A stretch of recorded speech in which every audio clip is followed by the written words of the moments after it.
It is interesting. 640 Nashville's Morning News. So, from a congressional standpoint, we're talking about, just real quick, Mark Green, of course, dropping out, so we'll have a special election there. There have been discussions where Andy Ogles, some Republicans are talking about trying to primary Andy Ogles, and of course we know that John Rose is running for governor. So there's a lot going on congressionally here in the state of Tennessee, so we'll continue to watch all of that. And I do wonder if Mark Green dropping out, if that will impact the decisions of those who are thinking about trying to primary Andy Ogles, if they'll just have a run at Mark Green's seat instead. Anyway, lots going on. We'll continue to cover it for you. By the way, we all know that Freddie O'Connell is doing all he can to protect illegal aliens. This came out this morning. Headline, Tennessee bill proposes removing public officials who disrupt ICE efforts. Now, this comes on the heels of, you've got Afton Bain, who she was doing everything that she could, State Rep Afton Bain, doing everything that she could to try to warn the illegal aliens. You had a Metro Council member as well who did the same thing. And we all know that Mayor Freddie O'Connell, also is trying to help the illegal aliens through any number of means, including, by the way, doxing federal agents.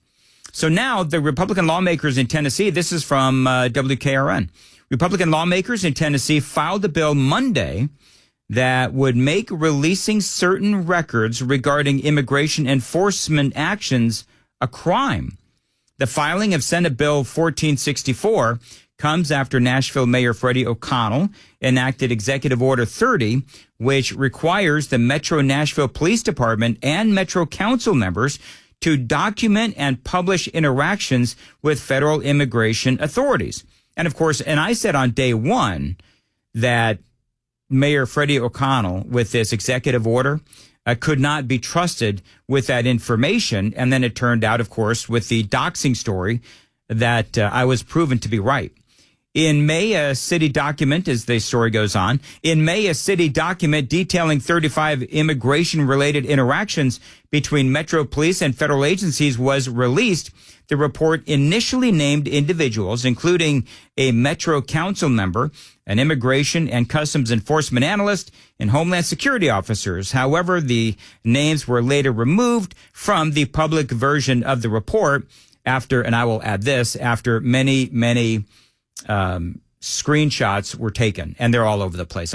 They're easy to find. And look, Freddie O'Connell knew exactly what he was doing. I don't want to do, hey, last week called and they want their topic back. But Freddie O'Connell knew exactly what he was doing when he released those names. Oops, my bad. Didn't mean to do it. Hey, did you guys get the screenshots? Okay. We're going to go ahead and take those down. Sorry. That's what Freddie O'Connell did.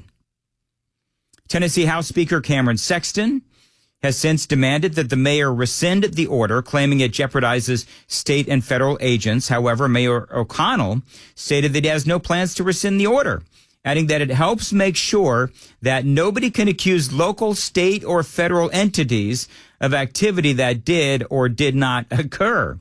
So now Sexton has joined Senate Majority Leader Jack Johnson in filing Senate Bill 1464.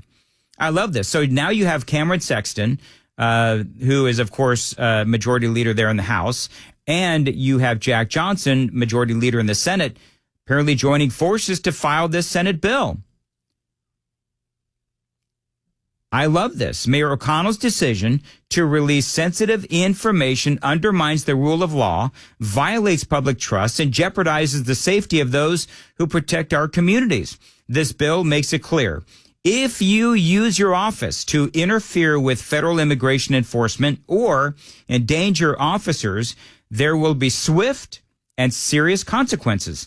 Tennessee will not be a sanctuary for lawlessness, says, again, House Speaker Cameron Sexton. Let's see here. I'll go through some of the details here just real quick, and then I've got some other stuff to get to. According to the filing, SB 14 will make it a Class E felony for state and local officials to negligently release identifying information of officers involved in immigration enforcement, which is good. Provide for ouster from office for those who violate the law.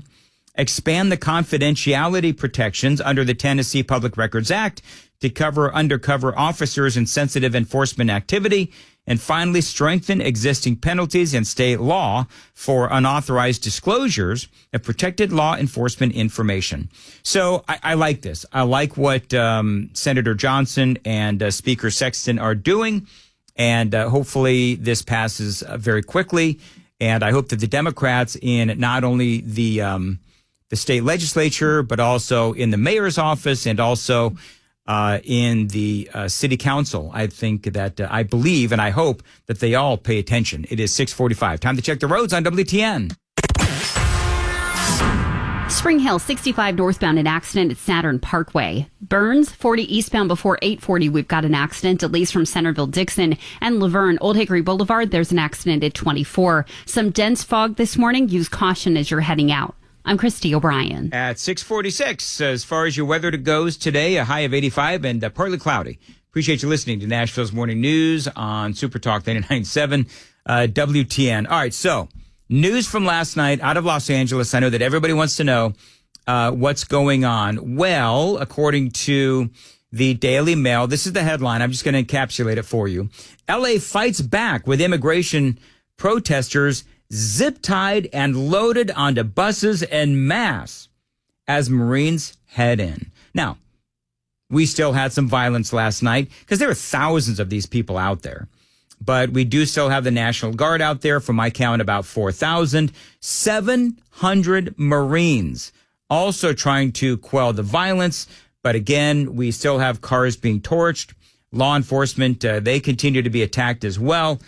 Police are firing rubber bullets into crowds to try and calm things down as well. So the violence does continue in Los Angeles, other parts of Southern California. There is talk that it is going to continue to spread. We did see massive protests in the state of Texas, in Austin and Dallas as well. We are seeing video of, among other things, cinder blocks being hurled at police. That seems to be what these folks on the left are looking to do and consistently and constantly are doing, is throwing these cinder blocks at police. The FBI has now identified one guy, and maybe you saw this video. It went viral. There's one guy that had all of these pieces of cinder block, and he was, I believe it's the guy that was wearing a motorcycle helmet, and he was just throwing these cinder blocks at police. Well, Pam Bondi was on Sean Hannity's show last night. Apparently the guy's name is Elpidio Reina. The case where the guy was breaking up the cinder blocks and he was throwing them at police cars. He was wearing a mask. The FBI has identified him. That guy has just been identified. So you can run, you can't hide. We are coming after you federally. If you assault a police officer, if you rob a store, if you loot, if you spit on a police officer, we're coming after you. I mean, I love it. And of course, what is so horrifying about these riots is that you have some people openly attacking law enforcement, openly breaking the law, and an entire party simply doesn't care, or they seem to be advocating for these attacks and this violence. And of course, you know, the visuals, because we've all been talking about this for the last couple of days, the visuals are horrifying. You have people riding around on motorcycles with Mexican flags, burning American flags, burning cars, and the smoke is absolutely insane. Look at it out there. It looks like a third world country, and it's not. It's the United States of America. We are not standing for it. Donald Trump won't stand for it.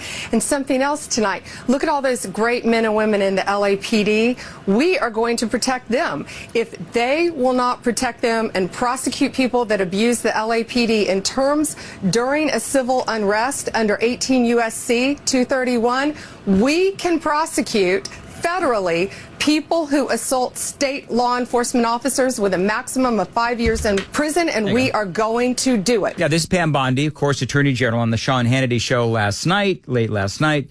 So you got this guy, of course, making all of these threats against law enforcement. And there's a lot of them. There's whether it's politicians, whether it is, people on the street. And this was one thing that happened yesterday where this particular protester is threatening to dox law enforcement. We're gonna dox you! We're gonna dox you! So in case you can't tell, we're gonna dox you is what this guy is saying, which means that people asking on the super text line, Dan, this term keeps coming up. What is doxing? Doxing is basically exposing the identities of these agents, perhaps their addresses, the cars they drive, where they live, family members, and so forth. And that, of course, makes these family members and also these agents vulnerable. And so that is just one of the things that these Democrats are looking to do to try to stop ICE from doing their jobs. And so as far as this bad guy that they are searching for, the Daily Mail reports this. The Los Angeles FBI has warned that this guy that Pam Bondi was talking about should be considered armed and dangerous. And they say on social media that he faces 8 years in prison if convicted of what the FBI calls a brazen attack that could have killed officers. The suspect was allegedly photographed wearing a green and orange Los Angeles Lakers cap, along with a mask, as he was filmed breaking up cinder blocks into smaller pieces before, they say, tossing them. He was throwing them at law enforcement. So there's still a lot going on in Los Angeles, and we'll continue to keep you updated. Did you see what Tom Homan said yesterday about Karen Bass, the mayor of Los Angeles? Oh, it was epic. It made headlines. I've got the audio straight ahead.